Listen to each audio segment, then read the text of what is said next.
Hello and welcome to Garrett Farms. We're back with another episode of Elm Creek, and we're gonna pick up right where we left off last time. We've got some more harvesting to get done here today to wrap up all of the harvesting here on the farm. And so we're gonna start out by jumping into this field here. What is this? This looks like a wheat field to me. We did put a little bit of wheat down. I wanted to see kind of the difference between the wheat and the oats, the barley here. And so we're gonna knock out these two fields that we've got, the wheat done and the oats done here. Our soybeans across the road here are a little bit more delayed. Oh, we're still putting on straw. I'll wait until that finishes here, make less of a mess hopefully. And so the goal here today is to knock out the rest of this harvest and get this combine returned. The lease for this is extremely expensive, so I want to make sure that we're getting rid of this thing here before we get into the end of the day. I always have a tendency to forget about our leased equipment, and I'm just now looking down at the symbol in the lower right hand corner of the screen here for our fill. This is our barley field, not our wheat field. I am mistaken. It looks very similar from a texture perspective, but a little bit different. So we'll be able to kind of see how the barley does compared to our wheat. I'm curious. I don't think these fields are the same size, but we're definitely getting quite a bit of barley coming in here, which is good. I'm excited. We're already pushing up close to 3,000 liters here of barley. We'll have a bit to put in the silo here and run up and sell later in the year here, or potentially even here soon. We're going to take a look at the prices today once we get done with our harvest, and kind of, do some napkin math and figure out where we're going to end up here for the year. I'm really nervous that we're not going to make back the price of the lease on this combine and header though, and that would be very unfortunate. Now, this is a small field, but I think we are going to take off both headland passes here just to give us enough room to turn around. There's a few passes here, and so I think it's going to be worth it. That'll let me probably set the worker up here on the last few rounds, and we can go jump over and grab that baler and kind of fire that up and get it moving here. We got a lot of different jobs that we need to knock out here on the farm here in the next day or two, which is good. It's always good to be busy. I'd rather have a lot of jobs to do than be in the situation we were a couple episodes ago where we're kind of just advancing the clock and waiting for time to pass. I never like watching the time click by. I do have to say I'm liking the sounds though. In FS22 here, all the equipment just has some good sounds here. This combine sounded good. Got the thresher noise there in the back as the combine's making some noise, or maybe that's the reel up front here, but either way, it sounds good. So I think we're gonna set this guy off, hit the worker, and we're gonna go grab the looks like the gravity wagon. We're already 63% full there. So let's get some grain cart out here and see if we can keep that guy moving. And then, time permitting, we'll also jump into the case and get that baler moving next. But it's more important to keep this combine going. We want to keep it for as little time as possible here, so we'll put this guy right up here. Hopefully by the time he turns around here, we can sneak back over and unload him on the way back down. But while he's figuring that out and getting turned around and such, I'm gonna jump in here in the case, and we're gonna get this guy set up here at least so that we can start baling. I think we're gonna be able to go maybe 9 miles an hour. I can't remember how fast this baler goes, but we'll try and clean up this little mess here on the headland and get that little curvy bit that we took out into the driveway real quick. It looks like our combine's getting turned around right now, so I don't want to spend too much time here. I just wanted to get us all set up and go get that baler, or I'm sorry, go get that gravity cart moving. There we go. Oh, we forgot to put the pickup down. All right, we better get moving. Oh, we're gonna miss it. We're going so slow. This is what happens when you try to do too many jobs at once. We may have to jump into that combine and tell him to stop if we can't quite get there. Well, he didn't make it. All right, trying to do too many things. But this is, I think, the first time we've hit maximum capacity on the combine as we were doing a job. So definitely getting our yield on this field, which is awesome to see. And with him all emptied out here, I'm going to go ahead and get him set up here to finish these last. Looks like he's got 3 more passes left. A couple rounds. Should be able to handle that no problem. Meanwhile, we'll take a second pass at the straw we just failed to pick up here. See if we can get that a little bit better in this second pass here. And I don't know how many bales we're going to get in this field. A few, though. And we're going to have to maybe figure out how to get a better trailer for hauling these up to the sell point so we don't have to make quite so many trips in the pickup truck this time around. That was fine the very first time, but I think that's gotten old here quick, so we're going to get a trailer to put all these on. We might have to lease something here, but that's all right. There's a couple of smaller trailer options that should work out for this, at least a little bit better than the pickup. We're missing all kinds of straw, though, here, so we got to be a little bit more careful with getting lined up here on the swath. We're dropping bales all over the place, though. They're getting turned every which way. I'm pretty sure we're going to need to bale not just this field and the barley field, but the oats should be dropping straw as well, if I'm not mistaken. So we're gonna get quite a few straw bales from these different fields, so I think that's gonna really justify getting a trailer. Oh my goodness. But we had to get that little bit of straw. We can't leave a little bit of straw there. I always forget we've got the gears. We can gear up when we're not working with the implement, and then when we start going down a row with it lowered, we can drop ourselves back down a few gears. I think the manual transmission is still my favorite new feature. Even if I don't use it very well so far, it has been the most entertaining to play around with in 22 here. Oh my goodness, $288 wage payment. That seems a little high, although it's likely not just from what we were doing here, but also from the previous session in the last episode, since I think the wage payments only pop up there on the hour in-game. Either way, though, the workers are not cheap on the hard difficulty levels here, so something to keep in mind if you're leveraging workers is you're definitely paying for that time here still, so it does not come free. All right, we've finished up our baling here. This was the last pass on this field, I should say. We're going to, I think, try to dump these bales off in the field we were just in rather than hauling them down to the other field. I'm nervous that one on the back is gonna fall off here, so we'll dump a couple out here. Perfect. Let's kick this thing up into gear and get over here to the field we just finished harvesting in. I think we'll switch out and get the combine moving again here. I can see even from over here we've got a row of shame there on the far end, it looks like. I'm gonna drive this tractor down there to where the combine stopped, so we might as well take a pass off the headland while we're doing it. So much straw piled up there. This is yielding pretty good, so lots and lots of bales to be had here, and I'll try to just make this turn here. Oh, we missed it.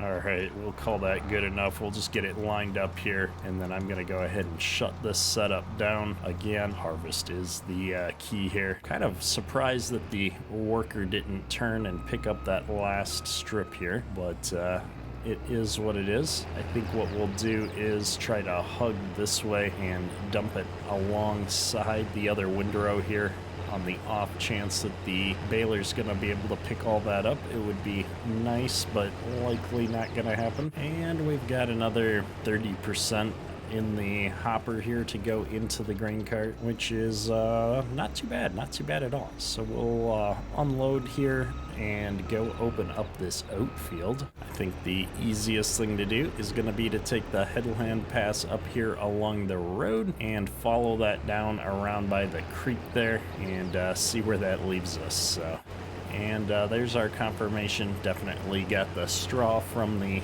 oats as well as expected. So this has been a fun season in the Elm Creek series here. We've managed to grow quite a few different crops here. We put in our canola, we've got the wheat, the barley, the oats, and the sunflowers now. Or not sunflowers, the soybeans, my goodness. And so I'm excited to have gotten to try out so many different crops in a single year in game. Oh no, we just crushed our soybeans. The joys and pains of having crop destruction on. Gotta pay attention when we're backing up with these big vehicles. So next is maybe trying out some of the more root crop style crops, and then things like corn and sunflowers and stuff. I know I've done a little bit of that in the live streams, but haven't really paid that close of attention to the whole cycle there with those crops. And so it'll be fun to, at some point here, just plant and harvest through the full cycle for every crop in the game, which does mean at some point we're going to have to figure out when and where we're going to do things like sugar beets and potatoes.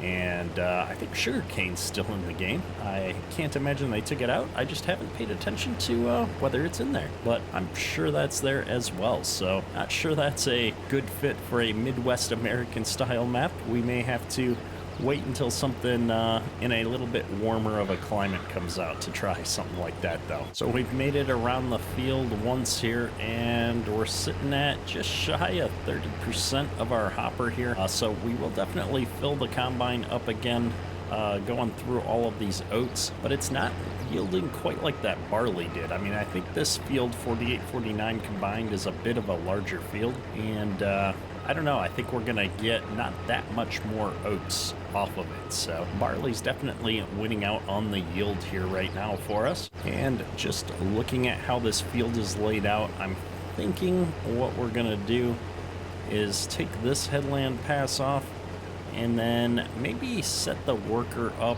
on the short rows over here on the other end, just to ensure he doesn't run into any problems. I think it's going to be okay here for a few passes, and we're going to go get that grain cart, gravity wagon, I guess I should say, emptied out and brought back up here so that we've got something to dump some of these oats into here in a few minutes, because this combine is going to get full here sooner or later. So 13,300-ish liters of barley here, not too shabby at all. Of course, I'm just looking at our silo system and realizing we only technically have 2 bins, so a little bit awkward that we're putting 3 different crops into here now. As we move into the future series, we're going to be spending a little bit more time setting up our farms and paying more attention to some things like that, I think. But since this is the base game map and our earliest playthrough, we just don't have a lot of the maps and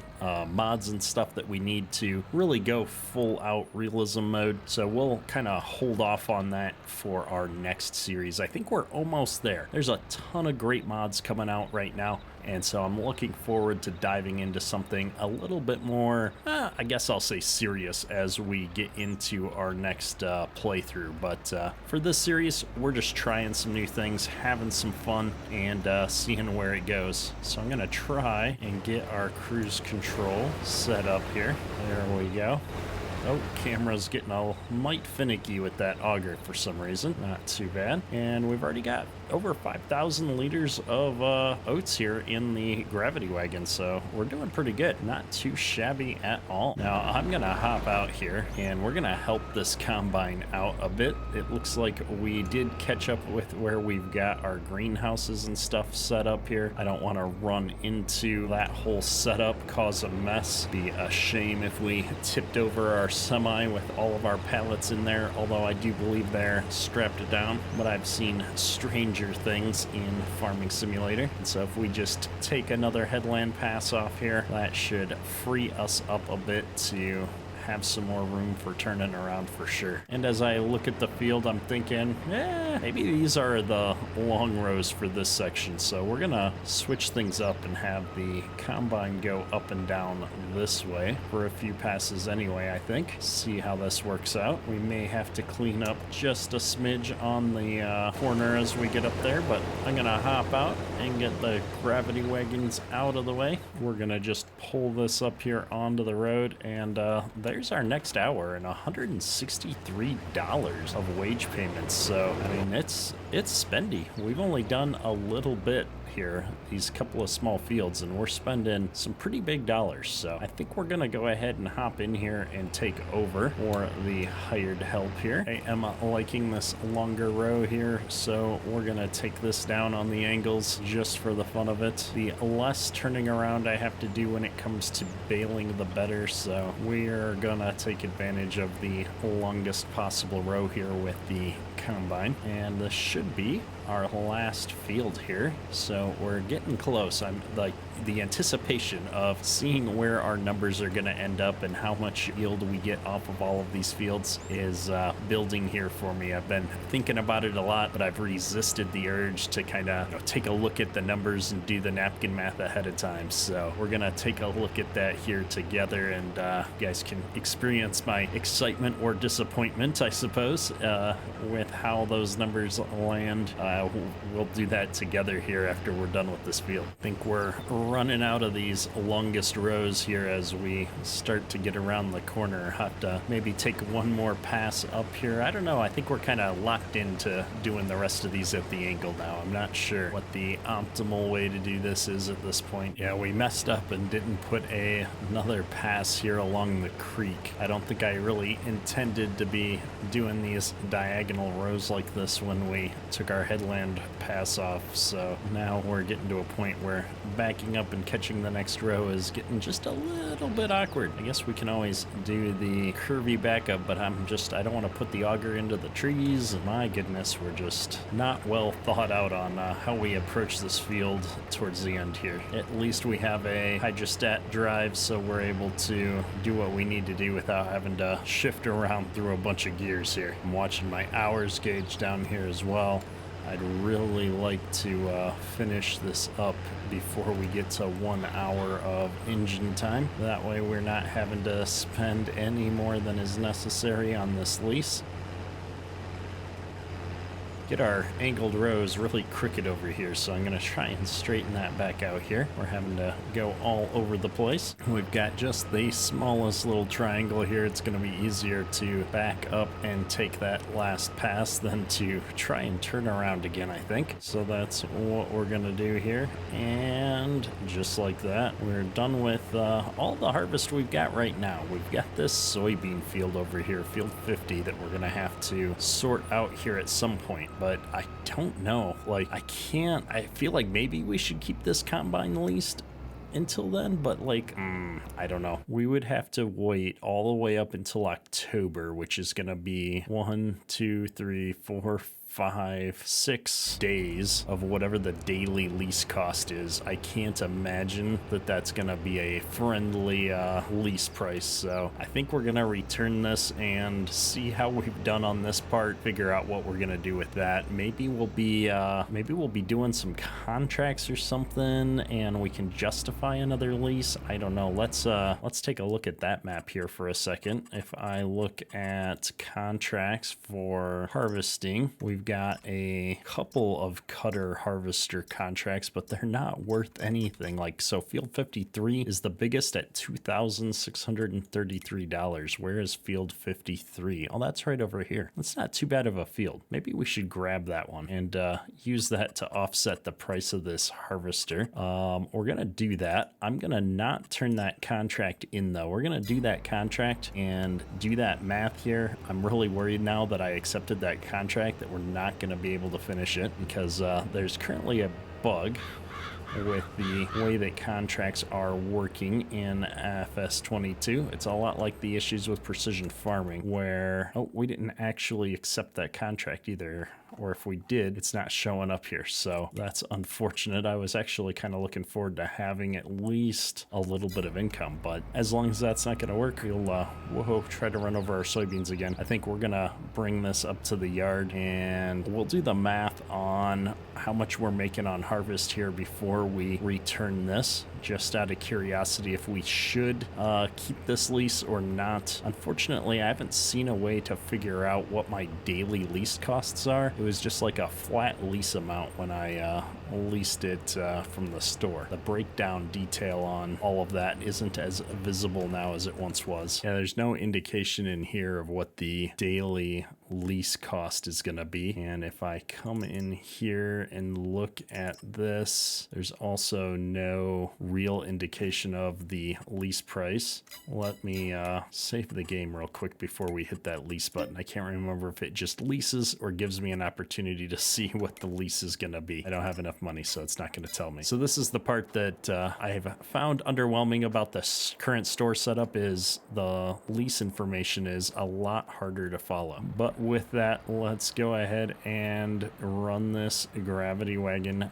back up to the farm here. We'll get our barley, or not our barley, our oats all dumped into the bins here, and then take a quick look and see where we landed for the year for total yields by crop type. All right, so we've got everything dumped into here. The barley definitely takes the win at 13,000 liters. Then we've got 11,000 liters of oats, 5,000 liters of wheat, and 4,000 liters of canola. So if we hop into the prices menu here and look at where we're at from a price perspective, I do like that this is showing my storage here for me. We've got 5,000 liters of wheat. Ideally, on hard difficulty, I think we're looking for something in the mid 400s for the optimal price to sell here. So the fact that we've got one that's a little bit over 400, not too bad. I'd probably actually sell the wheat at that price. Barley is similar, but a little bit less. Really looking for something in the low 400s for optimal prices for barley. So these are a little low. I'm probably going to hang on to our barley. Oats, I'm looking for something around 700, maybe a little above 700 for oats. So we're definitely hanging on to our oats for the time being. Not going to take that big of a loss on them. And then canola here, we're going to be looking for something around 800. And so they're definitely going to be holding on to that canola for a while as well. Did not seeing anything close to that 800. And always remember that when you see Goldcrest Valley come up, you're going to have to pay $1,000 to lease the train. So it's got to be worth your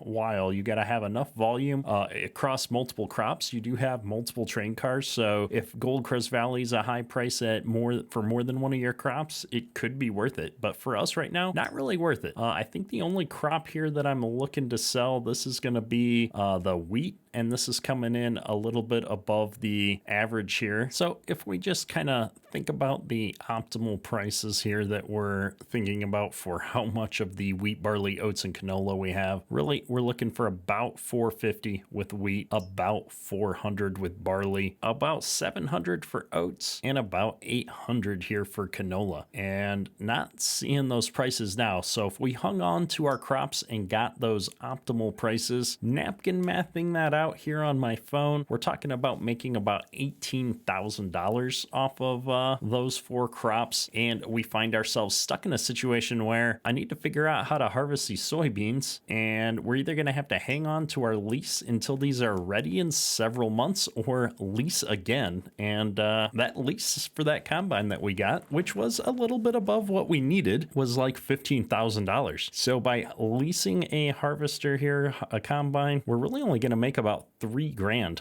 on all of the grain crops that we planted here this year, which is pretty abysmal considering I'm not even figuring in all of the inputs, the seed and the spray and the fuel that went into all the other tractors. And so I feel like if we were to do a full breakdown here on the farm after selling all of those at an optimal price, we're definitely not going to be making any money this year, especially when we consider we took out a lot of debt in order to do some of these things. The greenhouses are obviously a chunk of this, but they're going to pay for themselves here pretty quickly. The rest of our investments, though, I don't know, not really paying off here on hard difficulty. So I don't know what we're going to do to pick up the pace here. If I look at our ground quality here, we do need to do a fair amount of plowing and liming now. And so I think that's going to help pick up our yields a little bit, but not enough to make a dent in those kinds of margins. I mean, at these kinds of yields, even if we had another 20-30% on top of what we got right now, that's only going to be another, you know what, 2-3 even $4,000, you know, taking us up from 18,000 right now is where we're sitting to, you know, a 25,000 would still be pretty low. So we're also going to need to look at what we get off of all of these straw bales when the time comes. But I think for the moment, at least, we're going to have to return this combine setup. I definitely don't have the money to hang on to a lease for multiple months here. Now, the real question is, should I turn around and buy it back for this cost? So this is 26% less than retail, and we spent, I think it was about 15K on this. So if we bump this price up to, that'd be what, 236? What does this thing cost if we were to buy it outright? So we're getting a pretty good deal on that. That's kind of a wonky mechanic, so we may think about that. I guess the dealer's giving us a bit of an incentive. We had a trial version of it, and now he wants us to go ahead and buy that piece of equipment from him. So he's giving us a little bit of a discount. So I'm gonna think about that one because we need something to harvest these soybeans, and taking out another lease isn't gonna be a great investment. I'd almost rather buy it and then just have the